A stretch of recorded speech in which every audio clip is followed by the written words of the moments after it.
Hello, everyone, and welcome to our event this morning or this afternoon, depending on where you're sitting. It's morning here in Arizona still, but several of two of our panelists are in DC, so it's afternoon for them. My name is Jeff Kubiak. I am a professor of practice in the Center on the Future of War here at Arizona State University, and I co-direct the online MA in Global Security. And we are co-hosting this event. It's kind of led by the faculty of the MA in Global Security, but co-hosted with the Center on the Future of War and the Melikian Center here at ASU, and we'll get more into that in just a second. So the Center on the Future of War created the MA in Global Security. The MA in Global Security is an online MA, fully online MA, 30 credits, 10 courses, and it's aimed at the practitioner. So we have a lot of practitioners, and what we have done is created a tremendously unique faculty of experts in a range of security areas. Today, we've gathered three who are experts or have expertise in the area that is involving the current war in Ukraine. And so we're gonna have a conversation about that. Let me introduce them real quick. Anika Binnendijk is a professor of practice here in the Center on the Future of War. She's also a RAND political scientist. She leads research and analysis on a range of topics covering national security decision-making, European defense, gray zone challenges, national resilience, and emerging defense technologies, including cybersecurity, artificial intelligence, brain-computer interfaces, and human-machine learning. She's teaching a course this spring for the MA in Global Security on emerging technology and security. Keith Brown is a professor here in Arizona's ASU School of Politics and Global Studies. He's also the director of the ASU Melikian Center for Russian, Eurasian, and East European Studies. His research is focused primarily on politics, culture, and identity in Eastern Europe, and he has analyzed the nature of violence in the making and breaking of community. He's teaching a course this spring for the MA in Global Security on post-Soviet geopolitics. And finally, last but not least, of course, my colleague Candace Rondeau. She's a professor of practice as well in the Center on the Future of War. She also directs the Future Frontlines program at New America. She leads research on Russian irregular warfare strategies and the role of the Wagner Group in advancing the Kremlin's geopolitical ambitions, and has reported on international security issues from front lines of combat zones around the world. Her research has recently taken her to Ukraine. A lot of fresh perspectives on this issue. And as I mentioned, despite the fact that a lot of the violence in this war is taking place in a fairly localized part of the world, this war touches the entire globe. As interconnected as the globe has become, thanks to information technologies and globalization, this war has had its impact and will continue to have its impact on a whole host of different aspects of global security. And we're going to discuss those, I think, in this forum more at the high level. We're probably not, the action on the ground tends to be moving very quickly, very difficult to keep a hold of, but there are some really big moving parts in this war that we're going to discuss today. So I'm going to ask each of the panelists one question, and we're to get to kind of launch the discussion. For folks in the audience, if you have a question you want to pose, feel free to use the chat to pose the question. We're not going to open mics for a lot of folks, even because the size of this meeting has gotten much larger than we had originally anticipated. So we appreciate you coming. But if you've got a question, feel free to type in the chat, and I'll try to moderate those questions as we go through. All right, so we're going to cover this issue. In my mind, we're going to cover this issue big to small. So Keith, a question for you. The United Nations General Assembly, and this is, like I said, we're starting big, and this affects world order and the globe and security in a lot of ways. But the United Nations General Assembly has just passed its 6th non-binding resolution against Russia since the start of the war. The most recent one being a call for Russia to be responsible for reparations to Ukraine. Multi-part question here, and maybe you can kind of fill us in on a little discourse. What drives these resolutions? What do they accomplish? And what can we learn from the different delegations and their voting patterns on these resolutions?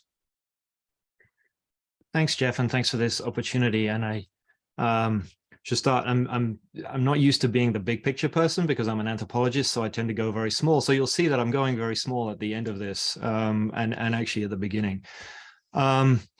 And I should first say that I actually miscounted the resolutions. It's 5, not 6. That's on me.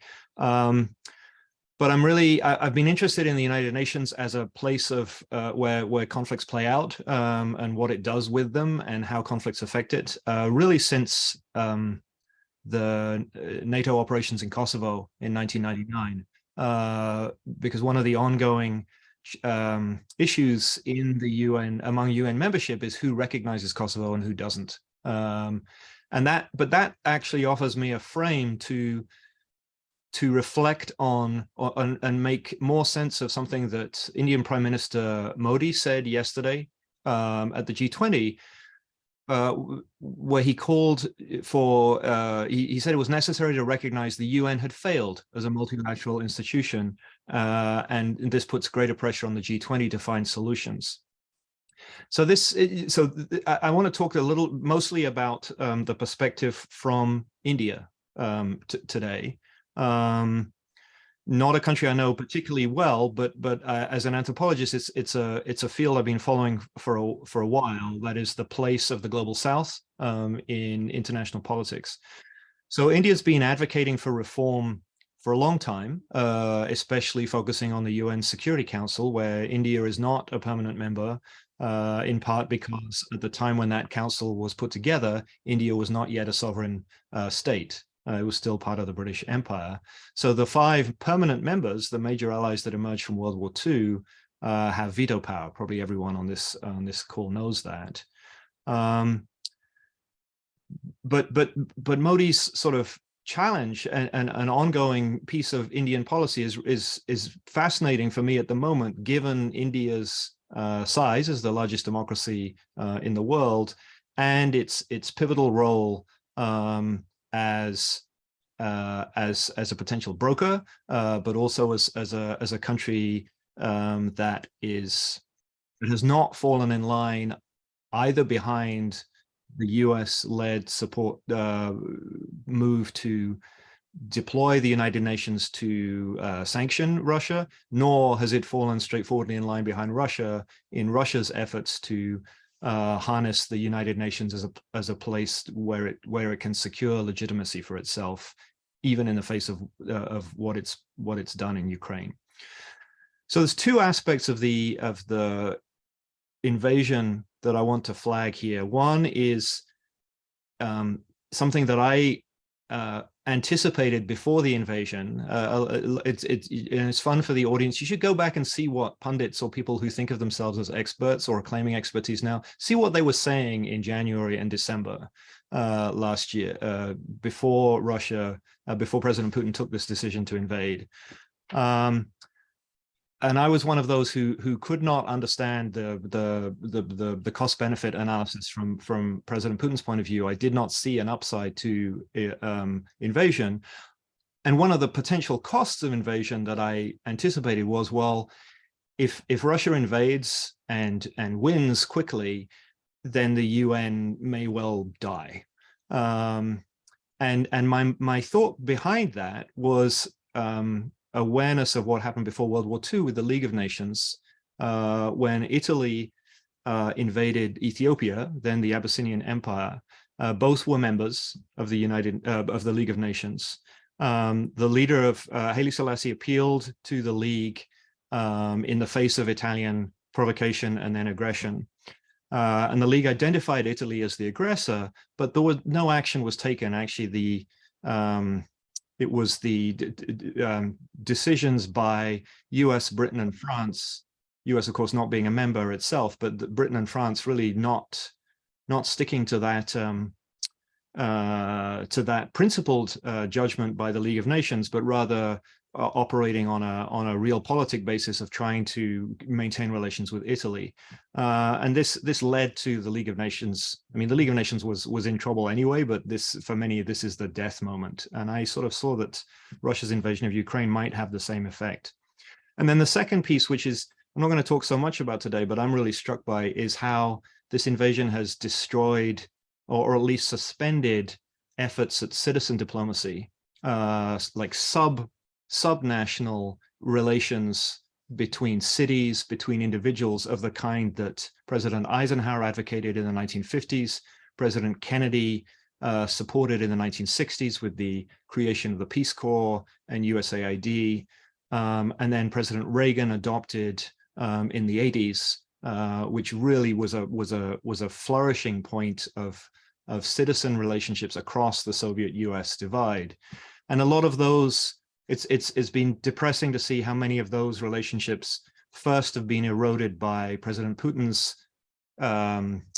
domestic policies in the last 10 years, where he's increasingly targeted organizations with any kinds of foreign ties as threats to security, but then also the ways in which universities and organizations in the US since the invasion have felt compelled to fall in line with sanctions to prevent any resources ending up in the hands of the Russian state, so that sister city relations have been suspended, academic partnerships also suspended or cut off, and it's a reminder of the kind of just how much destruction has been wrought, not just on for the citizens of Ukraine and the infrastructure of Ukraine, but this larger system of relationships that in theory were in place, were efforts to prevent this kind of violence happening. So all that suggests maybe Prime Minister Modi has a point, and I think to some degree he has, because clearly the 15-member Security Council hasn't been able to pass any binding resolutions because of Russia and China having veto power on that body, and that's been a pattern for many years. And I think part of Modi's critique is that the Security Council sort of reinforces patron-client relationships with Security Council permanent members. So Israel has been a target of criticisms from UN members for a long time because of its behavior in the occupied territories, but it's been insulated from sanctions by the US deploying its veto power.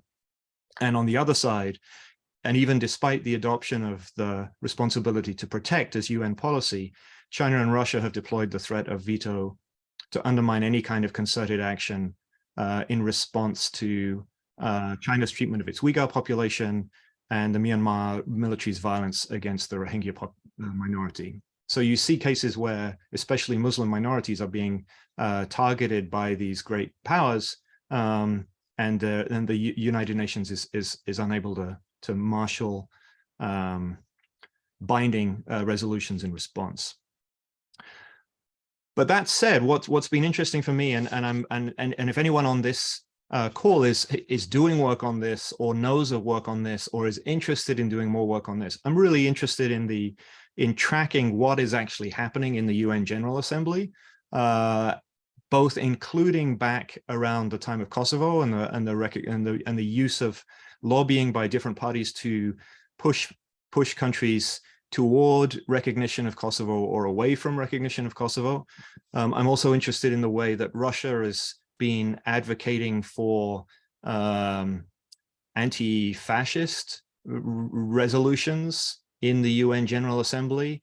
And one of the things that President Putin pointed to in that one of the speeches he's made during the course of these last few months is he's pointed to the fact that Ukraine and the US voted against this resolution on its last iteration, and it's a reminder that the Soviet Union and now Russia are very powerful, have a lot of experience trying to do their own work with the United Nations General Assembly, which I think also colors the way that they read and represent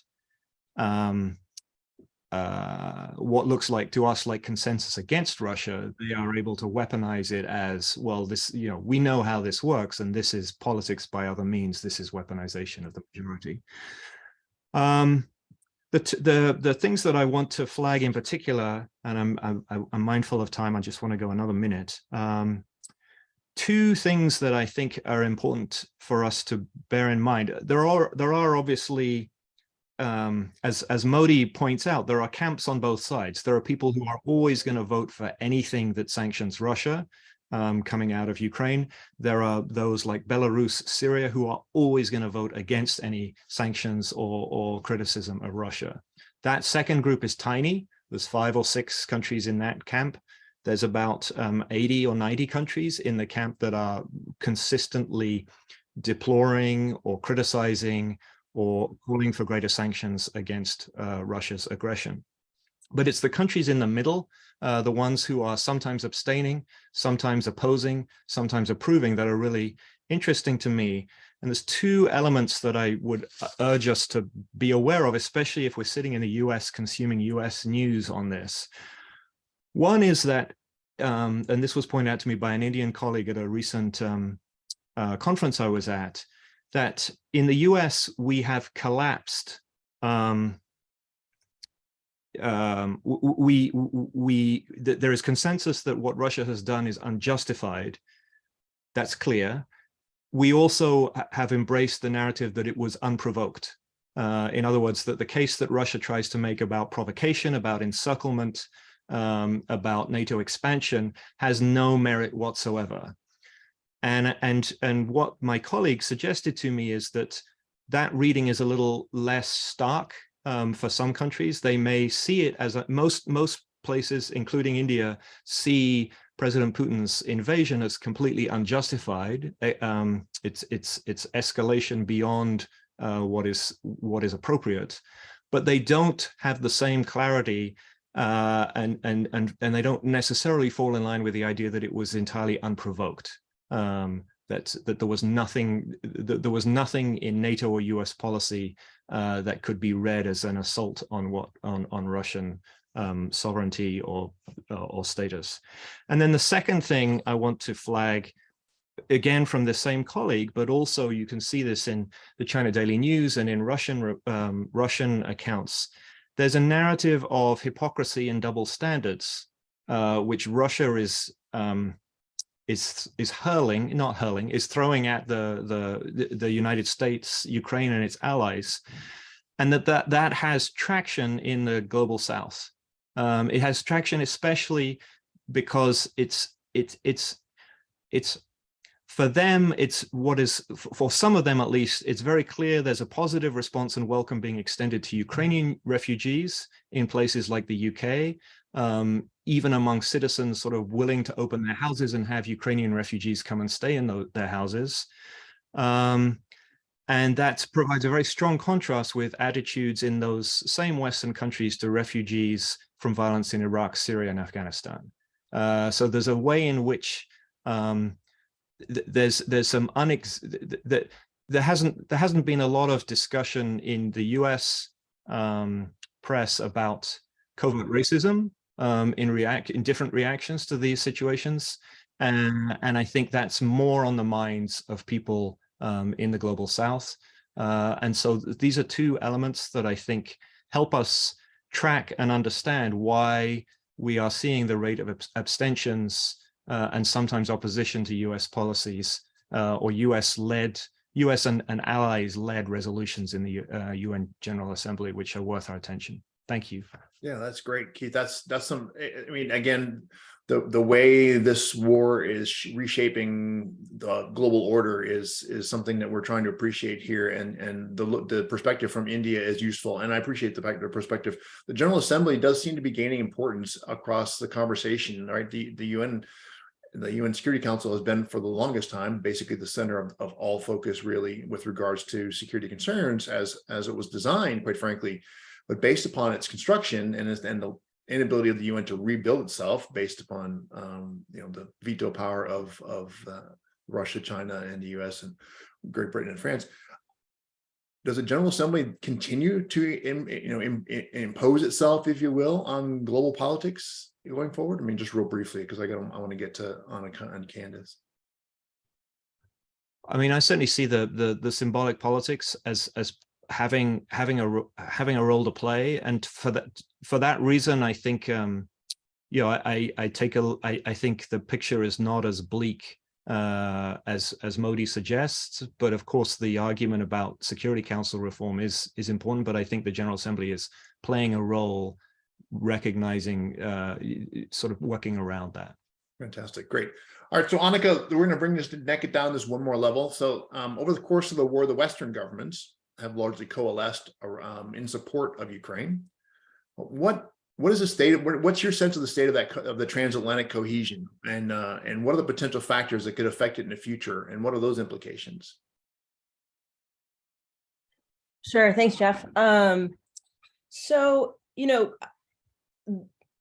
transatlantic unity and solidarity and cohesion has really been seen by NATO and by the transatlantic community more broadly as a real center of gravity for a long time. And prior to the war, this was an area that had been intensely discussed by circles across the transatlantic community. And one of the big issues that was always discussed was this question of threat perception, and particularly divide between Eastern and Western Europe, as well as in some cases in the United States, after the 2008 Russia-Georgian War, where the Central and Eastern Europeans really argued that Russia was back as a revisionist power. Whereas you had Western European governments who were somewhat more wary of escalation, a continued desire also within Washington to try to preserve cooperation and ties to the extent possible with Russia. And, you can really see this in I looked at the NATO strategic concepts from 2010 and then from this year, and you can really see a difference in 2010. And I recall I was in government at the time that there was a really an effort to avoid any characterization of Russia as a threat. And so there was a sort of discussion about challenges associated with the relationship, and the language of the strategic concept talks about the importance of NATO-Russia cooperation as the utmost importance, strategic partnerships with Russia, a desire to engage in conventional arms control with Russia. It's pretty clear in this most recent strategic concept, 2022, where it says that the Russian Federation is the most significant and direct threat to Allies' security and to peace and stability in the Euro-Atlantic area. And so it's fairly unequivocal. And I think nowhere is this more dramatic, this shift, than in Germany. You can really see, and in fact, in April 2022, this April, Frank-Walter Steinmeier, the president of Germany, actually recanted his previous support for Russia, and said, he acknowledged his failure to take the warnings of Eastern European partners more seriously, particularly after 2014. And so this is it's all to say that this event has really consolidated the United States and Europe around a more coherent sense and perception of Russia. We also have had this ongoing burden sharing debate across the transatlantic community, where we had for a while a U.S. president at one point reportedly telling NATO leaders that he might not abide by NATO's Article 5 collective defense responsibilities if these countries didn't pay more of their for the alliance. And just a few years ago, we had French President Emmanuel Macron, who diagnosed the brain death of NATO. So, I think we moved on from there, and the sort of re-emphasizing on this core mission of territorial defense within the NATO alliance, certainly, and sort of accepting this threat from Russia. And you really see it, right? I just saw in the news within the last couple of days, you've got the European security leaders are meeting in Brussels, and NATO Secretary General Jens Stoltenberg has said, first of all, welcome the progress that the Ukrainian force has made in the last few days with the liberation of Kherson, which is huge. But also saying it's important that we don't make a mistake of underestimating Russia, given that they still retain significant military capabilities, a high number of troops, seeing the tolerance that Russia has had to casualties, and also a willingness to exercise brutality. And just urging again the transatlantic community to continue to provide support for Ukraine. And so how has this been manifested, this level of unity and support? I think initially we saw, and we have over the course of the months since the war, is these robust agreement on sanctions against Russia.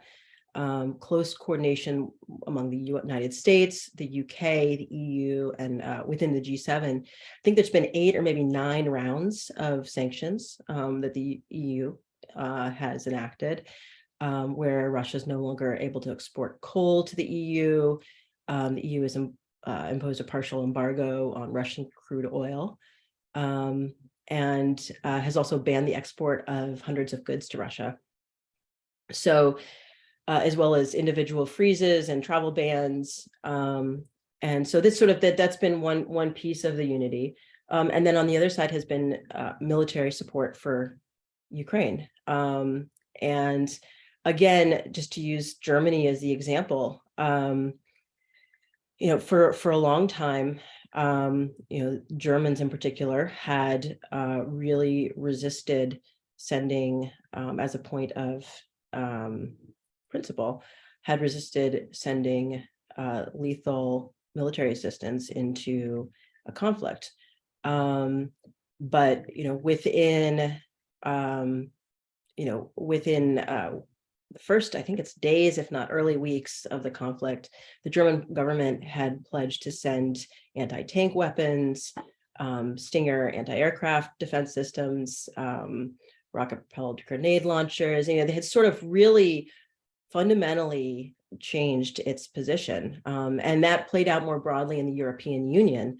For the first time, the EU provided lethal assistance, and since the beginning of the war has provided, I think, around 2.5 billion euros or dollars, because they're close now, in military assistance for arms and equipment, as well as Germany at 1.2 billion euros, the UK at 2.7 billion euros. Now, this is, in contrast, the United States has provided about 25 billion euros in assistance. So there is a disparity there, but collectively, the EU plus individual bilateral assistance has really shown, I think, a more muscular foreign policy by Europe than we've seen previously. France, and even more recently with Russian missile strikes, France and the drone strikes, you've seen a response. France, which has pledged air defense systems, and the German efforts to really move forward on these air defense systems as well. Spanish Hawk air defense. There's been a sort of a response to this need within Ukraine by Europe, and it's not just this time it's not just the United States. And on the other side of it, of course, is economic support, where you've got the European Commission, which has delayed a bit its economic assistance, but has now committed to providing Ukraine up to 18 billion euros in financial assistance through 2023. And this is not, President Zelensky has said that he'll need 56 billion euros. So this is not, it's not everything, but it's certainly an important contribution. So I would say that right now, the West is fairly united, and it's manifested in a number of ways.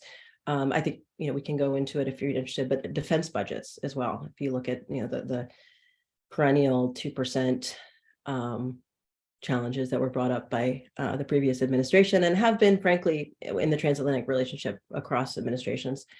You see the German a big boost in the German defense budget, again, signaling sort of an acknowledgement of this threat to the European post-World War II order.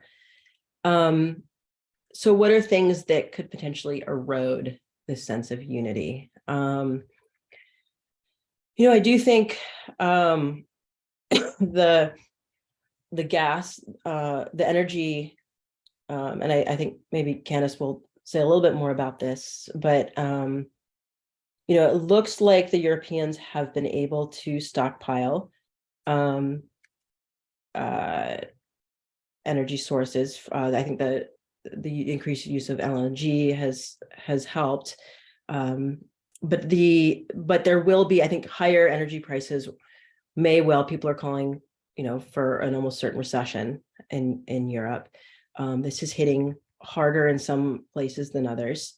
But with, as this sort of trickles down, there may be sort of eroding popular support for this unequivocal stance. And this over time, over support for Ukraine. So that sort of provides a popular backdrop. I mean, we see it in US politics as well. I think the European leaders were watching the US midterm elections pretty closely amidst, some of the comments that we certainly can't provide Ukraine with a blank check, and threats to scale back on that support.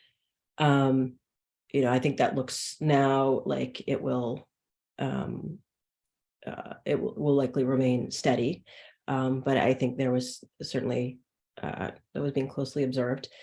So there's some question about sort of domestic political support. In terms of the conflict itself, should Russia escalate? I think there's this outstanding question about whether Russia will escalate, in response to sort of continued Ukrainian gains. Whether, and the big question that comes up always is whether Russia will use tactical nuclear weapon, and then how, if they do, how the West responds to that. There are also sort of smaller scale escalation that would nonetheless be devastating. One of the threats brought up by President Zelensky has been the flooding of towns from the Dnipro River, where there's a hydroelectric dam, and Russia has mined it, and so that could be a sort of a devastating humanitarian effect. And so if there is this escalation, what does the Western response look like to that? And that may vary according to what it is. And then secondly, if Russia doesn't escalate, what do peace talks or negotiations look like, and how much does the West sort of accept the Ukrainian position, or start to, and I think the big question will probably center around Crimea, and whether the Ukrainians will seek to reclaim their sovereign territory in Crimea. Interestingly, President Zelensky came up just in the last day or so with a 10-point peace plan at the G20, including radiation and nuclear safety, food security, energy security, release of prisoners, implementation of the UN Charter, which I take to mean respect for sovereignty and territorial integrity, and also non-aggression, withdrawal of Russian troops and cessation of hostilities, sort of a formal peace, an end to the war and peace pact. Justice, meaning he's called for a special tribunal, which would be, could be difficult to get a widespread. Well, I'd be interested to hear, if we're going to use the UN route, whether that's sort of who we could, where would we get, probably not universal support, but enough in order to have a tribunal, and what that might look like. Protection of the environment, prevention of escalation, and confirmation of the end of the war. So, it's unclear what exactly Ukraine will require in terms of security guarantees, as well as this new European security order is established. There's been some interesting discussions about, sort of next steps for conventional arms control, but that this is sort of after the fighting. For now, I think that there seems to be support within Washington and European capitals for, supporting the Ukrainians in their military successes thus far, without trying to sort of slow it down. So that's what I got for now. I'm happy to respond to any questions, and also to hear from my colleagues. Yeah, that's, you brought up some interesting points. One of the things too that it's hard to appreciate sometimes is even the changes in the tone over the course of the 9 months or so of the conflict, because as the conflict began, there was a lot of concern about Western cohesion, wrapped generally around the idea that our major European allies have become especially Germany, very dependent upon an economic, largely gas and oil dependence from Russia. So that relationship put kind of a big strain on that. And that conversation was front and center a lot early on and has been increasingly changing over time for various reasons. In fact, just this morning, I thought I read that Germany has nationalized some of the Gazprom assets that were actually in Germany. So that's a really interesting change in this whole relationship, and the level of engagement that Germany is willing to take to pursue action here in support of Ukraine. So, Candace, what do you make of Russia's strategic use of the energy lever in influencing outcomes to date and in the future? And what does this tell us about the geopolitics of the energy in transition or decline of petrostates in general? Is there a bigger message there? Thanks, Jeff. It's great to be here, and also just really interesting comments from Anika and Keith that I hope we can engage in more. I'll just say, I guess I sort of want to take maybe the view from low Earth orbit first, and then maybe zoom in to some regional questions as vis-a-vis Europe in particular, and the immediate effect of Russia's use of energy as a weapon. But let me talk about the low Earth orbit perspective that I think is getting some attention, but maybe hasn't really snapped into view for folks yet.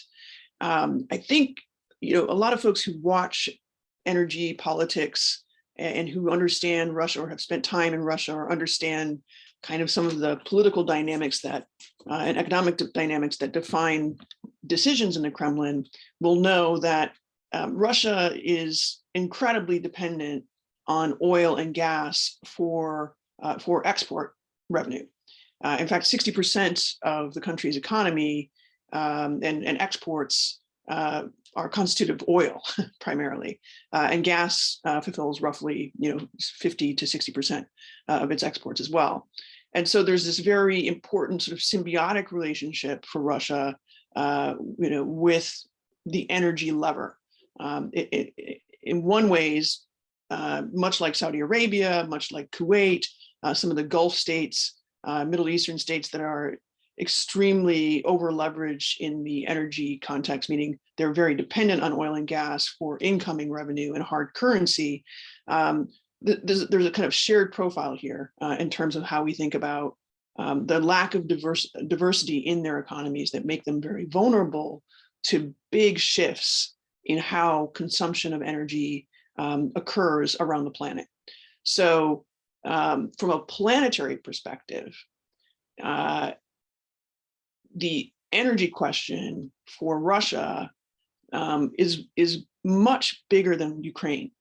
Ukraine is kind of like a sort of symptom of a wider problem that Russia shares with other petrostates, in so much as energy transitions from fossil fuels increasingly to renewables, a process that's not happening overnight, but certainly is being accelerated by a number of different institutional shifts within the UN vis-a-vis the Paris Agreement on climate change. As that occurs, that acceleration occurs, it makes a real difference for petrostates like Russia. It's an existential crisis in many ways for Russia and for other petrostates, because they're now in a race against time to diversify their economies when maybe they haven't done the work of investing in the ways that they need to. And when we talk about investing here, you often think about money being thrown into a market or something like that. But really what we're really talking about in the case of Russia is expanding the capacity to export technology, just as an example. Expanding the capacity to do more than export raw goods like oil, gas, metals, and minerals. It's changing the value chains within your economy so that whatever you're producing as a country has lots of different little components to it. And Russia has never really succeeded at that. The only three areas in its economy where it's succeeded at creating kind of value chain richness is in oil, gas, and arms. And there, you have that dependency there. And so when something happens in one of those three markets that changes either the way we value those commodities or consume those commodities, it creates real problems for Russia's economy and creates real problems for the government in terms of its ability to plan how it's going to spend. One of the other things that people don't really often hear about a lot is because of this kind of strategic nature of these three commodities, arms, oil, and gas, Russia has tied its sovereign wealth fund and therefore its pension fund to those commodities and the revenues that come in from them. So if you can imagine a parallel, if you're familiar with the Social Security system, right? If we suddenly decided that all of our Social Security monies were going to be invested in an open market that was highly dependent on the sale of one commodity, you can imagine how the American public would respond to that, which would be like, no, hair on fire, don't take my savings and throw it into the fire. So for Russia, there are kind of two existential questions that are being posed by this shift from fossil fuel to renewables. The first is, how do we get unstuck from our dependency? And so far, there have been very few voices of reason on that question within the political debates in Russia. None of the elites are really engaging with those questions, except some of the oligarchs who kind of flit in and out, between Russia and Europe. They may have some private conversations about this, but there isn't a ton of public debate about what Russia can do to mitigate the risk to its own economy and its own future from a transition from fossil fuels to renewables. But the second question that Russia needs to answer is how, in the meantime, while this transition is occurring, how can we continue to drive more revenue into our country? And that's where Ukraine comes in. That's kind of like the nexus to the kind of regional question that we're now facing vis-a-vis Russia and its energy weaponization. So one thing that people sometimes often forget is that Ukraine lies along a lot of transit lines into Europe. It's really important for oil and gas transit, and it's really important for sea transport. And there have been a lot of discussions about the motivations for this war, and none are mutually exclusive. But for sure, one of the biggest motivations is around Ukraine being perceived as a threat or a competitor for the transit of energy into Europe and into European markets. And likewise, any kind of Ukrainian ascension into NATO could, from a Russian point of view, portend dark days for sea transit over the Black Sea. So back to Keith's point about sort of like where was the provocation and how much has the United States and its partners really acknowledged that question of provocation. From a Russian point of view, the very idea of Ukrainian ascension into NATO really provokes questions around this very substantive issue that would affect the Russian economy in the long term.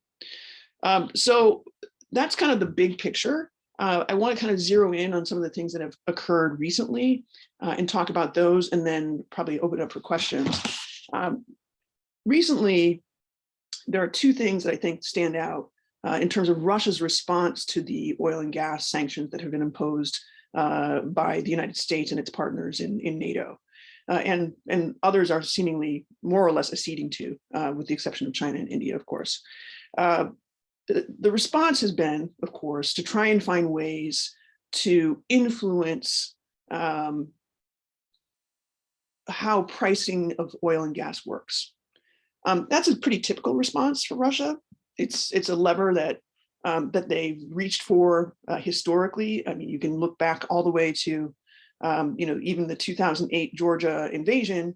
In some ways, was very much motivated by the same kind of idea, which is Georgia should not join NATO, because again, that would affect potentially transit lines and important relationships for Georgia vis-a-vis Russia and energy pricing. So a big tool in Russia's toolbox is finding ways to affect price volatility. And one way to do that, as we've seen, is to turn to organizations like OPEC, right, which is the world's largest oil cartel with 13 members, and try and broker a bargain around supply and demand, right? So we saw, I think about 3 weeks ago, a month ago, that OPEC cut its supply by 2 million barrels a day. That's a pretty significant cut. And of course, that precipitated response from President Biden and the White House, and of course, raised questions about the efficacy of the strategy on making friends with Saudi Arabia after a long sort of chilled period. But that would have been entirely expected. In some ways, the work ahead for the United States in terms of a policy perspective, and even for its partners, is to think about the long-term view, because this tool of trying to influence price volatility and to kind of use it as a lever to turn up or down the escalation and the pressure on the unity of the transatlantic alliance is going to always be there for Russia. And so we should absolutely anticipate that at some point, somebody in OPEC, whether it's Saudi Arabia or Kuwait, will eventually see things differently than Russia when it comes to this supply cut. And so we'll have a reset on the price again, and there'll be a little bit more stability. Many people predict that that will be sometime around, mid 2023. I think that's probably about right. So that's one lever, but another lever is to sabotage the Nord Stream pipeline. That's a pretty quick way to send a couple of different signals. One, you're willing to shoot your own foot, seemingly, right? In order to escalate prices, you're willing to take a huge risk in order to show that you've got the ability to turn that lever on or off. And more importantly, it can be used as a diversionary action. One thing to keep in mind is that unlike sort of military conflict, energy wars have a different kind of shape to them. But without doubt, now resources are and will be thrown into protecting the pipeline system around the North Sea. And we're already seeing that, right? Of course.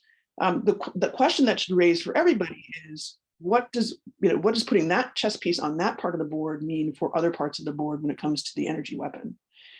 Because certainly one thing Russia has shown is that it has a great deal of ability and skill when it comes to playing chess on the energy weaponization board.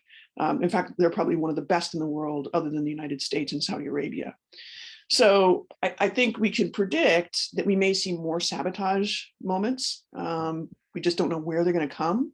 And I think there's the work ahead for the United States in terms of setting policy and thinking about risk mitigation and risk management when it comes to the energy weapon being used to break down the unity of the transatlantic alliance and erode the support for sanctions, is to think about the work you need to do to predict where Russia would be most likely to see it has the greatest leverage if it were to sabotage infrastructure.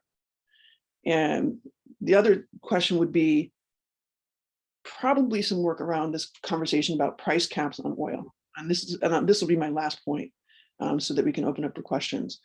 The most important thing to understand about the proposed price cap on oil is that, unfortunately, while it's a really interesting and unique proposal from Secretary of Treasury Janet Yellen, it unfortunately doesn't respond to the reality of the day.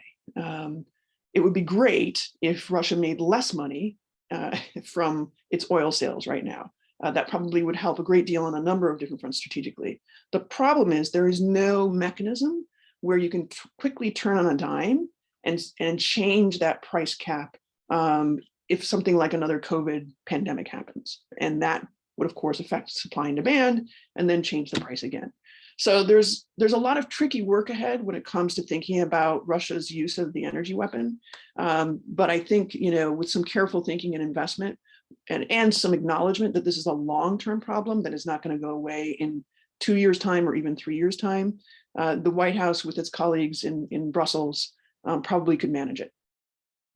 So there's a related question from an audience member, Candace, and it had to do with actually the conversation about a peace negotiation with regards to Crimea. Is Crimea existential for a Russian, control or Russian gas and oil exports? Is it something that they really can't live? I mean, how hard? I guess the question is driving at the point: how hard will they fight to maintain Crimea?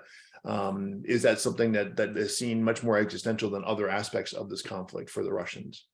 I mean, I'll let other folks jump in. I'll just say, just in quick response, that it is extremely existentially important because the Fifth Fleet has been there for the better part of, I don't know, what is it, 40, 50 years now? Basically since World War II, the end of World War II, there's been a substantial naval presence in Crimea, one way or the other, whether it's Soviet or Russian. So there's a lot of continuity there. So it's extremely important in the sense that from a Russian point of view, okay, their view is we militarily respond to threats to strategic commodities. That's their view. And that's got a lot of long freighted history to it. That includes things like creating kind of special armies like the Wagner Group. Okay, that's like one tool for dealing with the problem of threats to strategic commodities. So any strike on the Fifth Fleet or any destruction of Russia's or degradation of Russia's ability to operate out of the Black Sea is viewed as an existential threat, militarily speaking, and also I think geopolitically speaking. So I think that is one of the points where I think it's going to be the most difficult negotiating point, short of a full-on Ukrainian victory and destruction of the Fifth Fleet. Right, that's the only really pathway to making that a kind of point of negotiation where it doesn't break down into yet another war. Yeah, that's a really good point. And months ago, I would have said it would have been a pretty. It struck me that Crimea was going to be a bridge too far for Ukraine to defend and hold, or to achieve back. And it strikes me that as things progress this fall, that brought back into question whether or not how hard Ukraine will push to reunite with Crimea and how hard the Russians would fight to maintain it. Another question before because we were running out of time. I had promised a hard stop at 1 hour and we got 6 minutes left, but I had another question come from the audience I wanted to ask. When Ukraine gave up Soviet nuclear weapons, which in hindsight they may not have wanted to do now, it got guarantees of territorial integrity that Russia's current leadership chose to violate. So what might lead Ukrainians today to trust any currently proposed negotiated guarantees of territorial integrity? Anybody? Let's see. Let's go with Keith first, because you've been in that region a long time, working the East European, and you've been exposed to the Russians. Keith, do you have a kind of thoughts on how that might play out? I mean my own. I mean, I hear what the question is, right? Fool me once, shame on you. Fool me twice, shame on me, right? So precedent is there. And it is a reminder that how relatively short US memories of policy are compared with memories in the region. I would just say that my sense is that's part of the push for NATO accession, just because that seems like a security guarantee that has worked, whereas that unilateral one didn't. I'd just like to also throw in a kind of question or comment in response to Candace's comments especially. I'm curious, the existential threat to Russia, that is any Russian leadership, versus the particular threat to President Putin's continued power, right? So he's made a big point in speeches of waving the specter of NATO ships based in the Crimea as the ultimate the ultimate insult to Russian pride. So for him, clearly, Crimea is incredibly, he can't envisage a world in which Russia doesn't control the Crimea. But I think Candice is pointing out that it's not, it's interesting how the discussion has moved. I think there's a recognition that President Putin is not the only problem here. There's a larger structural continuity in Russian leadership. But I just wanted to hear from either Anika or Candice on that, if that's okay.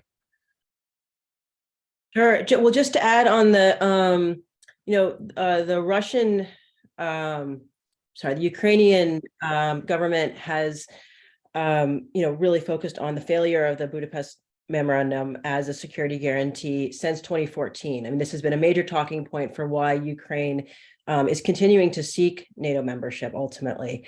And I think that NATO for now has said that that's, that's still not sort of under the immediate discussion, but it's not saying no, no, never, and it respects the sovereign, decision of any country to try to join. I think, short of that, you could see sort of beginning of a map process, perhaps with NATO. You could also see the European Union and having this sort of security arrangements, perhaps through the EU. But that is very much on Ukraine's mind. In terms of basing in the Black Sea, I think the Montreux Convention prevents any non-littoral states from basing permanently. But what you could see is sort of an increase of either Bulgaria, Romanian, or perhaps Turkish naval forces, and then rotational. I mean, that's what the United States has done. Is I think it's a 30-day maximum. Or, don't quote me on that, but there's sort of a limited window. So, Candice, I have to ask you. We have 2 minutes, but I have to ask you. The Wagner Group. You're an expert. You're one of the actually kind of renowned experts, if you will, on the Wagner Group. Prigozhin, your friend and chef. There's talk afloat now that he's actually consolidating a power base in Russia that could potentially present a challenge to Putin, as he's been very outspoken about various things and various failures of the Kremlin. What's your sense of that? Where does that go? You got 60 seconds. So Prigozhin has surprised everybody, including me, frankly, with his kind of coming out party and his stepping out of the shadows after all this time. He recently acknowledged his involvement in the influence operations in U.S. elections in 2016. He's now said that he is the founder of the Wagner Group. You can take all of those claims, I think, a little bit with a grain of salt, in so much as while he seems to be a very adept operator, politically especially, and certainly financially, there's a big machine behind him, and most of it is run, in parallel, sometimes in tandem and sometimes in opposition, with the GRU, Main Intelligence Service, and the FSB. So keeping in mind that he can talk a lot, but the reality is he is nothing without that apparatus behind him and the wind at his back as given to him by the Kremlin. So that's important to keep in mind. I think certainly he seems to be signaling a desire to be rewarded for his investment and for his loyalty and his service. And that could come in a couple different forms. I think the one that's within reach for him is potentially becoming the governor of St. Petersburg. He seems to be going after Beglog, who's the current governor of St. Petersburg and a longtime inner circle member for Putin. I think that is certainly within reach, and I think that's part of the campaign. I think that anybody who thinks that he would suddenly become the Minister of Defense, that's, to me, that's a stretch. But we've seen furniture makers. Serdyukov, Anatoly Serdyukov was a furniture maker who was the defense minister before Shoigu. So things do happen. Sausage kings and chefs could eventually become a defense minister for Russia. His power base is growing, but I think there's nothing that says here that a major event in the Ukraine theater or elsewhere where Wagner operates couldn't burst that bubble pretty quickly. Great. Thanks. I know there's a lot more to talk about on this topic. I mean, as evidence from the three panelists, there are almost an infinite number of issues that we could converse on that this war has highlighted in the current global security environment. And it's really impressive. A lot of good questions from the audience, great participation. I appreciate the attendance today. I just deeply appreciate my colleagues, fellow faculty in the MA in Global Security for your work. Remember, for those of you who are in the program, they are all 3 teaching courses in the spring. Make sure you're enrolled in their courses. Anika, Candace, Keith, very good to see you. Thank you for your time. Thank you for the participation from the audience, and we'll see you next time. Thank you.